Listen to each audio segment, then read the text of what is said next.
ដើមសាច់រឿងមកគេបានប្រាប់យើងថាសាលា Sehe Academy គឺជាសាលាអភិជនមួយនៅក្នុងចំណោមសាលាអភិជនទាំងអស់របស់ពពួកនាគវាមានស្តង់ដារតឹងរ៉ឹងសម្រាប់ការទទួលយកសិស្សហើយគ្រួសារក៏ជាផ្នែកសំខាន់មួយនៃការវិនិច្ឆ័យសម្រាប់ចូលរៀនក្នុងសាលាផងដែរបណ្ឌិតសភារបស់សាលាគឺជឿថាមិនថាការរស់នៅបែបណាក៏ដោយមានតែនៅក្នុងគ្រួសារដែលមានសុខដុមរមនាប្រកបទៅដោយក្តីស្រឡាញ់និងផ្ដល់នូវការគាំទ្រនិងកម្លាំងចិត្តទៅដល់កូនតែប៉ុណ្ណោះទើបអាចបណ្ដាលឲ្យអ្នកវ័យក្មេងមានលក្ខណៈសម្បត្តិគ្រប់គ្រាន់ហើយសាលាបណ្ដុះបណ្ដាលអាចទទួលយកបានតែសិស្សបែបនេះប៉ុណ្ណោះហើយដើម្បីបង្កើនរូបភាពឲ្យមើលមកថាជាគ្រួសារអ្នកដែលមានភាពសុខដុមរមនានិងចេះស្រឡាញ់គ្នានឹងម្ចាស់ស្ត្រីអ្នកប្រាក់របស់យើងនឹងបានសម្រេចចិត្តនាំក្រុមគ្រួសារទាំងអស់ចេញទៅក្រៅថតរូបជាលក្ខណៈគ្រួសារបាទសូមស្វាគមន៍មកកាន់ទីក្រុង Sky City បាទហើយនៅពេលនេះយើងបានឃើញថា Moen នឹងនៅសប្បាយខុសគេតែម្ដងប៉ុន្តែអ្វីដែលសំខាន់នោះ Moen បានសួរទៅកាន់ Leon ថានាងនឹងចង់ឃើញ Leon ខ្លាចទៅជានាគមិនបាន Leon នឹងអត់ខ្លាចទៅជានាគឥឡូវនឹងអញ្ចឹងនៅពេលដែលលើកបែបនេះ Leon វាបានត្រឹមទៅសើចហើយវាក៏បានគិតក្នុងចិត្តថាកូនស្រីជាទីស្រឡាញ់របស់វាហើយវាប្រកែកតែខាងសម្រាប់នាគទេតែបើថាឲ្យវាខ្លាចទៅជានាគភ្លេចវាចោលទៅក្នុងខណៈពេលនោះដែរ Noah ក៏បាននិយាយទៅកាន់ Leon ទៅថា Leon នោះអាចផ្លាស់ប្ដូរបានក៏មិនចង់ន័យថាអត់អាចប្រែកាឡាទៅជានាគបានក៏មិនបើថា Leon មានជាការកាំងនិយាយអីអត់ចេញហើយដើម្បីជួយប្តីរបស់នាងរ៉ូក៏បាននិយាយប្រាប់ទៅកាន់ Noah និង Moen ទៅថារាងកាយបើពុកអ្នកនឹងមិនទាន់ជាសះស្បើយនៅឡើយទេដូច្នេះក៏អាចប្រែក្លាយទៅជានាគបានទេក្នុងពេលឥឡូវហ្នឹងនាងនឹងបង្ហាញពួកគេនៅពេលដែលពុករបស់អ្នកជាសះស្បើយនៅពេលដែលលើកបែបនេះ Moen ក៏បានប្រាប់ទៅកាន់ Leon ទៅថាអញ្ចឹងប៉ារបស់កូនត្រូវតែជាសះស្បើយឆាប់ណា Leon ក៏បានតបទៅកាន់ Moen វិញទៅថាវានឹងព្យាយាមអស់ពីសមត្ថភាពបន្ទាប់មកពួកគេក៏ចាប់ផ្ដើមចូលទៅក្នុងទីក្រុងនោះទៅហើយបើក្រឡេកមកមើលការធ្វើដំណើរនៅក្នុងទីក្រុងរបស់ពួកគេវិញខ្ញុំបានឃើញថា Moen នឹងឆ្លេឆ្លាខ្លាំងមែនតើព្រមទាំងបានស្រែកឡើងថាអស់តហ្មងមានអ្នកច្រើនណាសមមកដោយសារតាំងទូចមកនៅទៅក្នុងប្រាសាទនៅពេលដែលឃើញប្អូនរបស់នាងឆ្លេឆ្លាបែបនេះ Noah ក៏បានប្រាប់ទៅកាន់ Moen ទៅថាកំលឿនពេកមួយហើយបើយើងក្រឡេកមកមើល Leon វិញវាដើរឆ្ងោកមុខញ័រខ្លួនហើយនៅពេលដែលឃើញបែបនេះរ៉ូក៏បានគិតថា Leon នោះវាពងញ័រមែនត្រូវតែអញ្ចឹងហើយដោយសារតែនឹងគឺជាលើកដំបូងរបស់ Leon ដែលបានឃើញអ្នកច្រើនអញ្ចឹងចាប់តាំងពីវាងើបពីសន្លប់មកនៅពេលដែលឃើញបែបនេះរ៉ូក៏បានទៅសួរឌឺ Leon ទៅថាហីកាត់អីភ័យមែននៅពេលដែលលឺរ៉ូសួរវាបែបនេះវាក៏បាននិយាយឌឺទៅកាន់រ៉ូវិញទៅថាភ័យមែនវារំភើបចឹងងាប់នេះអូខេហើយវាក៏បានបន្តទៀតថានេះ first class merit នេះក៏ first class merit នេះគឺ second class merit មាន merit ច្រើនណាស់នៅតាមផ្លូវនេះខ្ញុំនៅខ្លាចទៅជាអ្នកមានជាមិនខានទេអូខេនៅពេលដែលវាធ្វើកាយវិការបដាឆ្អល់ទៅអ្នកទាំងអស់នៅបដាព្រមតែនិយាយបែបនេះអ្នកទាំងអស់នឹងឆ្ងល់ខ្លាំងមែនតើថា Leon នេះវាឈួតមែនហើយខ្ញុំក៏អត់ទាន់ដឹងថា first class merit second class merit ស្អីហ្នឹងវាមានន័យថាម៉េចតែប្រហែលជាពួកមនុស្សវាចាប់ចំណាក់ថ្នាក់របស់ពួកនេះតាមរបៀបហ្នឹងដឹងវាថ្នាក់ដំបូងថ្នាក់ទី2អីចឹងណាចូលទៅយើងវិញបន្ទាប់ពីលើកបែបនេះរ៉ូក៏បានឈឺក្បាលមែនតើព្រមតែបានគិតថាវិញនាងបារម្ភពី Leon អត់ប្រយោជន៍ខ្លាំងមែនតើហើយយើងក៏មើល Leon បាទវាចាប់ផ្ដើមឈួតប្រើឲ្យព្រមតែបានដើរសោយថាខ្ញុំនឹងទទួលបានលុយច្រើនបើសិនជាខ្ញុំយកពួកគេត្រឡប់ទៅវិញវាចង់បានន័យថាបើវាសម្លាប់នាគទាំងអស់ហ្នឹងហើយយកទៅទីក្រុងរបស់មនុស្សវាប្រហែលជាបានលុយច្រើនសាច់រឿងក៏បានកាត់ទៅក្នុងហាមួយយើងបានឃើញថាមាននារីម្នាក់និងអ៊ំស្រីម្នាក់បាននិយាយស្វាគមន៍ទៅកាន់រ៉ូផងដែរហើយពួកគេនិយាយក៏បានស្គាល់ទៅកាន់រ៉ូដូចគ្នាថារ៉ូនឹងជាណាគេហើយនៅតែដូចដើម Moen នាងឃើញអីប្លែកមិនបានទេបាននិយាយទៅកាន់ Noah ថាមើលបងស្រីមានរូបនាគច្រើនណាស់នេះហើយ Noah នៅតែមួយនៅពេលនោះផងដែរ Leon ក៏បានសួរទៅកាន់រ៉ូទៅថារ៉ូនឹងក្រែងជា Silver Dragon Queen ហើយអ្វីបានជាមកហាងតូចតាចចឹងដើម្បីថតរូបផ្ទាល់ខ្លួនទៅវិញរ៉ូក៏បាននិយាយតទៅកាន់ Leon ទៅថាស្ដេចនាគនៃកុសសម្ព័ន្ធមួយអាចបញ្ជាក់បានតែមនុស្សនៅក្នុងកុសសម្ព័ន្ធរបស់ពួកគេតែប៉ុណ្ណោះតែបើនាគនៅក្នុងទីក្រុង Sky City នេះវិញមិនមែនជារបស់កុសសម្ព័ន្ធណាមួយឡើយខ្ញុំសូមបញ្យល់តិចទៅរ៉ូចង់បានន័យថារ៉ូនឹងគឺជា Silver Dragon Queen នៅក្នុងតែកុសសម្ព័ន្ធ Silver Dragon របស់នាងទេតែបើសិនជានៅក្នុងទីក្រុង Sky City នឹងវិញនាងដូចជានាគសាមញ្ញធម្មតាដតីទៀតរស់នៅដូចជាជនធម្មតាអញ្ចឹងនៅពេលដែលលើកបែបនេះ Leon ក៏បាននិយាយទៅកាន់រ៉ូទៅថាស្ថានភាពរបស់រ៉ូគឺជាម្ចាស់ក្សត្រីហ្នឹងគឺទាបមែនតែន បានថាឋានៈតូចតាចនៅពេលដែលលើកបែបនេះរកក៏បានជន់ជើងអាលីអនទៅព្រមទាំងបាននិយាយទៅកាន់អាលីអនថាទោះបីជាយ៉ាងណានាងគឺខ្ពស់ជាងអាលីអនសាច់រឿងក៏បានកាត់មកខាងអ៊ំស្រីបាននិយាយទៅកាន់រោថាគាត់នឹងពិតជាមានកិត្តិយសខ្លាំងមែនតើដែលបានថតរូបឲ្យក្រុមគ្រួសាររបស់ Silver Dragon Queen នៅពេលដែលលើបែបនេះហើយរកក៏បាននិយាយទៅកាន់អ៊ំស្រីនឹងវិញទៅថាគ្រប់គ្នានិយាយថាអ៊ំស្រីនឹងមានជំនាញខ្លាំងមែនតើក្នុងការថតរូបនឹងគឺដល់ចំណុចកំពូលហ្មងនៅក្នុងចំណោមកុសសម្ព័ន្ធនាគទាំងអស់នឹងនាងក៏ពិតជាសំណាងខ្លាំងមែនតើដែលទទួលបាននៅការណាត់ជួបដ៏ជោគជ័យជាមួយនឹងអ៊ំស្រីនឹងបន្ទាប់មកអ៊ំស្រីនឹងក៏ចាប់ផ្ដើមឆ្ងល់ហើយសួរទៅកាន់រកទៅថាអីនិយាយចឹងក៏តុយរបស់ប្តីនេះ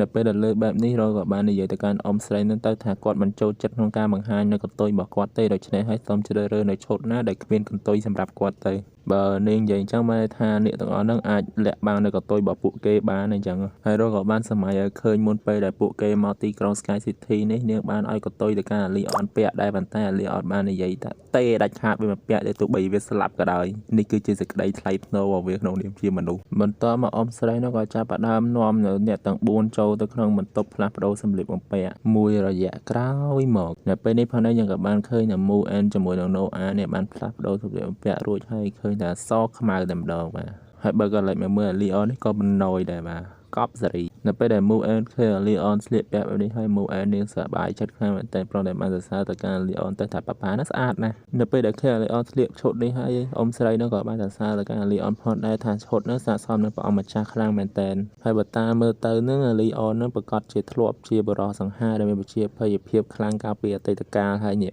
នៅពេលដែលលើកបែបនេះវាក៏បានសួរបញ្ជាក់ទៅកាន់អ៊ំស្រីនឹងថាមែនអត់ដោយសារតែលើកចុងក្រោយដែលវាស្លៀកពាក់ឈុតបែបហ្នឹងនៅក្នុងពិធីប្រកាសសញ្ញាបត្ររបស់វានៅសាលានោះហ្នឹងហើយវាក៏បានសួរទៅកាន់ណូអាថាតើណូអានឹងមានអារម្មណ៍មិនដែរថាវានឹងសង្ហាអត់នៅពេលដែលលើបែបនេះណូអាក៏បានឆ្លើយទៅកាន់លីអនទៅថាអ្នកពិតជាសង្ហាណាស់បើឲ្យមើលតើទឹកមុខក៏ដឹងដែរបាទទឹកមុខបញ្ជាក់អ្វីៗគ្រប់យ៉ាងបន្ទាប់ពីលើបែបនេះហើយលីអនក៏ចាប់ផ្ដើមទៅឯក្បាលណូអានិងមូអែនទៅប្រដៅបានសរសើរទៅកាន់អ្នកទាំងពីរផងដែរថាឈុតរបស់អ្នកទាំងពីរហ្នឹងក៏ស្អាតដែរហើយបើយើងក៏លេចមកមើលរ៉ូវិញបាទគឺថាមិនចាញ់អាលីអនប្រហែលទេបាទជាតារា model ទៀតបាទហើយយើងឃើញស្រាប់ហើយបាទថារ៉ូស្លៀកឈុតពណ៌ខ្មៅណូអាក៏ពណ៌ខ្មៅអាលីអនពណ៌សមូអែនក៏ពណ៌សហើយតាមសាច់រឿងដែលយើងឃើញមកម្ដងចរិតរបស់ណូអានឹងកាត់ទៅតាមរ៉ូហ្មងតែបើថាចរិតរបស់មូអែនវិញកាត់ទៅរកអាលីអនសុបសាទនៅពេលដែលឃើញបែបនេះមូអែនក៏បានសរសើរទៅកាន់រ៉ូផងដែរថារ៉ូនឹងស្អាតខ្លាំងណាស់ហើយបើយើងក៏មកមើលលីអនវិញវាថាវាគាំងអស់ស្មារតីតែម្ដងនៅពេលដែលឃើញបែបនេះរ៉ូក៏បានសួរទៅកាន់លីអនទៅថាកើតអីលីអនក៏ចាប់ផ្ដើមផ្លាស់ប្ដូរបាននិយាយទៅកាន់រ៉ូទៅថាគ្មានអីទេចង់ឲ្យថាវាស័ក្តិសមនឹងអ្នកបន្ទាប់ពីលើកបែបនេះរ៉ូក៏បាននិយាយទៅកាន់លីអនទៅថានាងគិតថាវានឹងល្អបើសិនបើលីអននឹងមានកន្ទុយនៅពេលដែលលើកបែបនេះលីអនវារៀងម៉ៅដែរវាក៏បានគិតថាវានឹងមិនពាក់កន្ទុយដាច់ខាតនៅក្នុងជីវិតរបស់វានឹងហើយបន្ទាប់មកពួកគេក៏ចាប់ផ្ដើមថតរូបជុំគ្រួសារហើយខ្ញុំសូមអត់និយាយអីទេខ្ញុំដាក់រូបឲ្យអ្នកនរគ្នាមើលនៅ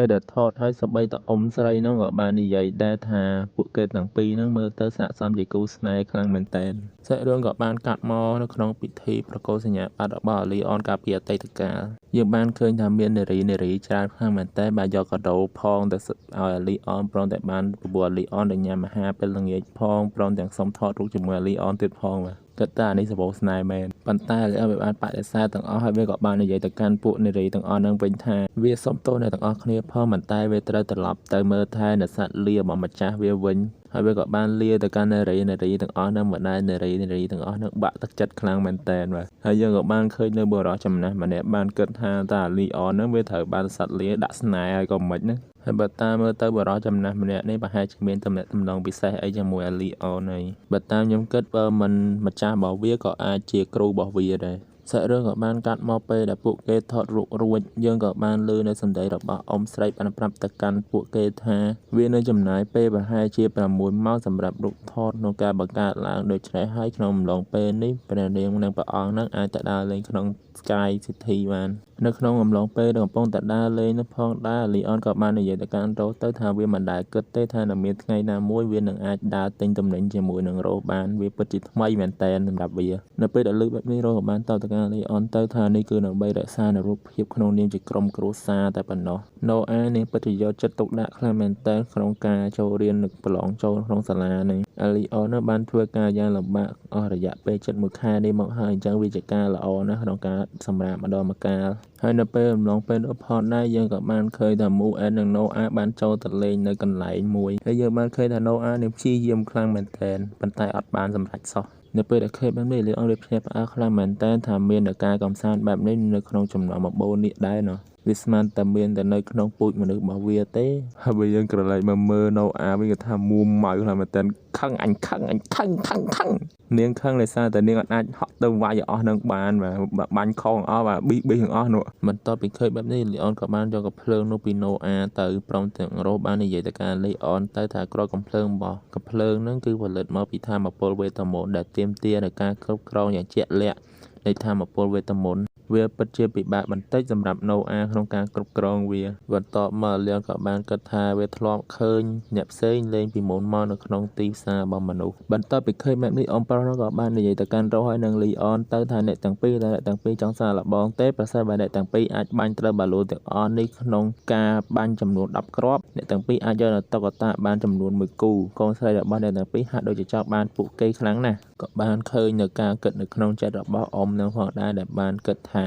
គាត់នឹងគ្រាន់តែតាក់ទាញនៅក្មេងៗឲ្យសាឡបងវាដើម្បីតាក់ទាញនៅឪពុកម្ដាយរបស់ពួកគេឲ្យមកដើម្បីយកលុយធំមួយគាត់តែប៉ុណ្ណោះបន្ទាប់ពីលើកបែបនេះលីអនក៏បាននិយាយសួរទៅកាន់មូអែនហើយនិងណូអាទៅថាអ្នកទាំងពីរចង់បាននៅតុក្កតាខ្លាឃ្មុំថេឌីទាំងអស់នេះមែននៅពេលដែលលើកបែបនេះហើយណូអាក៏បានកវីក្បាលប្រដែលបាននិយាយទៅកាន់លីអនទៅថាមិនចាប់អារម្មណ៍នៅពេលដែលឃើញបែបនេះហើយមូអែននាងក៏បាននិយាយទៅកាន់លីអនដែរទៅថាមូអែនក៏មិនចង់បានវាដែរប៉ុន្តែបើយើងមើលទៅតាមកាយវិការរបស់នាងនឹងទឹកមុខក៏ដឹងថាចង់បានខ្លាំងមែនតើបាទលីអនក៏វាយល់ដែរវាក៏បានដឹងថាមូអែននឹងចង់បានខ្លាំងហើយណូអានឹងក៏ចង់បានដែរប៉ុន្តែវាថា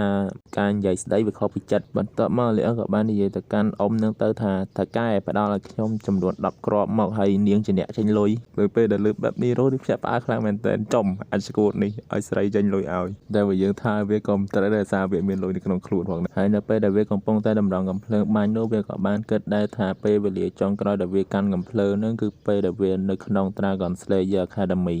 ហើយបើក៏លេចមកមើលការបាញ់របស់ Leon បានថាគ្មានត្រូវមកគ្រាប់ទេបាទបើដែរវាឆ្ងល់ខ្លាំងមែនតើហើយបើយើងមកមើលនៅការគិតរបស់អ៊ំនឹងវិញគាត់បានគិតថាគាត់បានកែប្រែនៅកំភ្លើងនឹងដូច្នេះហើយគ្មាននរណាគេម្នាក់អាចបាញ់វាត្រូវទេអានឹងជារឿងធម្មតាទេជាល្បិចរបស់អ្នករ៉ូស៊ីខាងនឹងគេតែងតែដាក់ល្បិចអញ្ចឹងឯងប៉ុន្តែនៅគ្រាន់តែពេលដែលគាត់គិតចប់ភ្លាមស្រាប់តែ Leon បាញ់ត្រូវអស់5បាត់ហើយបើដែរគាត់ភ្ញាក់ផ្អើលខ្លាំងមែនតើព្រោះតែបានលៀនក្របភ្នែកចេញមកក្រៅទៀតផងលៀនមកយ៉ាត់ឈូគ្រាប់ភ្នែកមកបាក់រើសហើយមិនយូរប៉ុន្មានលីអនក៏បានបាញ់ត្រូវទាំងអស់តែម្ដងបើគ្មានខនមកគ្រាប់ទេហើយវាក៏បាននិយាយផងដែរថាតប្រូនោះវាបានសាកល្បងបាញ់ប៉ុន្តែវាមិនបានរំពឹងទេថាបន្តពីវាសាកល្បងហើយវាអាចបាញ់ត្រូវគោលដៅទាំងអស់មើលទៅវាពិតជាមានសំណាងមែនតើនៅពេលដែលឃើញបែបនេះហើយម៉ូអែនក៏បានសរសើរទៅកាន់លីអនទៅថាប៉ានោះពិតជាអស្ចារ្យមែនតើបើរស់វិញបានថាលីអននឹងមិនអាក្រក់ទេអ្នកគ្រាន់បើហើយបើណូអាវិញបាទថាបាច់និយាយក៏ដឹងដែរបាទបន្ទាប់មកអ៊ំនឹងក៏បានយកនៅតុក្កតា Teddy 2ដល់លីអនប៉ុន្តែបាននិយាយថាវ៉ូអស្ចារ្យណាស់នេះគឺជារង្វាន់របស់អ្នកនៅពេលដែលបានតុក្កតានឹងហើយលីអនក៏បានអរគុណទៅកាន់អ៊ំនឹងផងដែរហើយបើយើងក៏លើមើលការគិតរបស់អ៊ំនឹងវិញបាទយកទៅលឿនហើយចែកឆ្ងាយ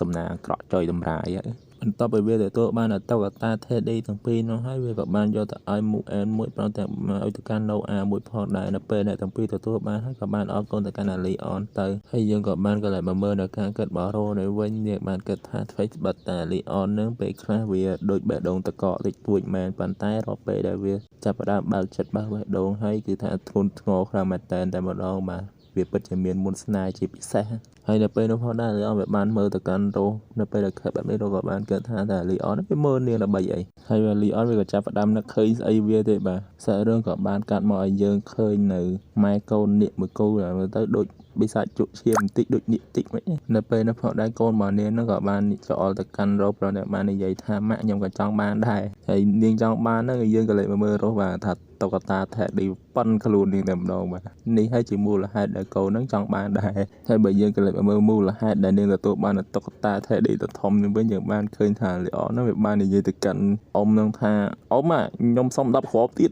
mà đời ông nó nhẹ khá là mình tên pro là đặt cái từ cào chứ thôi hay là pe đi phở nè ở bên chia sẻ bài chân khá là mình tên thả về bạn thử bạp ông đang ở mìa rộng tham mà khá là mình tên mà nên hay cứ chỉ là tập pho là ông đang lên là bạch đại vị hay bên pe đi phở nè giờ các bạn cái đợi mà mơ rô ban này vậy từ cái Leon tới thả bà sân chỉ niên với niên con tại bạp từ căn bộ kê thằng pi nó theo gặp ở check chỉ pe về bảo bộ kê là lời game cọ ma thằng ở nâng tại pe lưỡi bên này Leon các bạn này vậy từ căn rô bên tới thả tụi bây giờ còn ná giờ bạn chạy chơi mót là thuê bộ kê ra bài chặt à vậy ta nè mình trâu chất vi tế vì này vậy bà đã bao giờ bạn cho từ căn thế đi để về ai từ căn rô này nó bây giờ lựa em đi hết rồi các bạn này từ căn Leon tới thằng niệm bạn dạy tha tại vậy bạn đập bạn năng lượng bạn cáp xâm đầy niệm bao giờ bạn dạy tha lời này nè nơi tê này cho mình ai nè lọt tới với nè đây tê bạn tê hơi bây giờ có lại mà mưa là ca kết bỏ rô với nè bạn kết tha sát khai không nên còn tại chia ha tại mình miền đôi chia nhanh tại phần nó bàn tay nè bây giờ do về một bằng ca chỉ tao có ta bạn đấy về bây chỉ cô sẽ làm khả năng mình tèn hay bên từ ở khi mưa từ ta là tao có ta không mất đội là kỳ